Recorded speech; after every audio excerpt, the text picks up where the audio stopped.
Minasan. Hi everyone. So I decided to just do a video diary for today, I guess. And sorry if my voice sounds horrible or if the picture quality isn't as good as last time. I'm using my MacBook this time since I can't keep the camera focused as I aim at my face. So just work with me. So I'm going to talk about my initial thoughts of Japan and then kind of transition into how it's really been here. So it's been really interesting. Oh, and like to start off, this is very common. It's worn like so. Very fashionable, but really it's worn, it's a face mask. It's worn if you have a cold or you're just not feeling too well.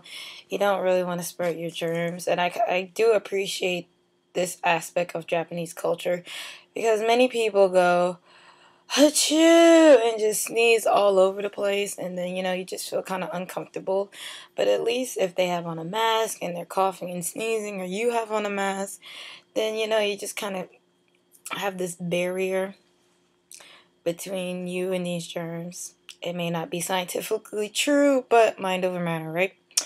So my initial thoughts of coming to Japan, I know like some people have this initial thought of like traditional Japan, like everyone's in kimonos, everyone's drinking sake all the time, and it's all traditional, and but really, my initial thoughts of Japan was like, the hot heated seats and, fancy toilets and fancy cars and, very modern, high tech kind of utopian place.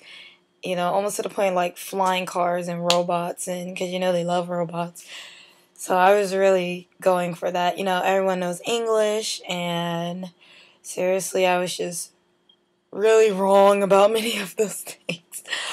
A couple of my friends was like, it's okay if your Japanese isn't up to par, because many of the kids know English, they've learned English. Maybe the older people don't know too much English, but definitely the kids. And seriously, not exactly so. Yes, students are taught English, but that does not necessarily mean they can speak English.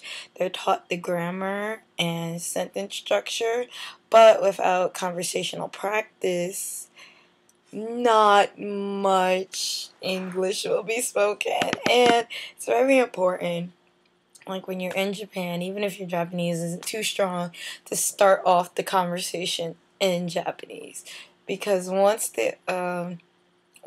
Japanese people hear you speak English, they just freak out and they start thinking about any English word they know, and then they'll try to use it.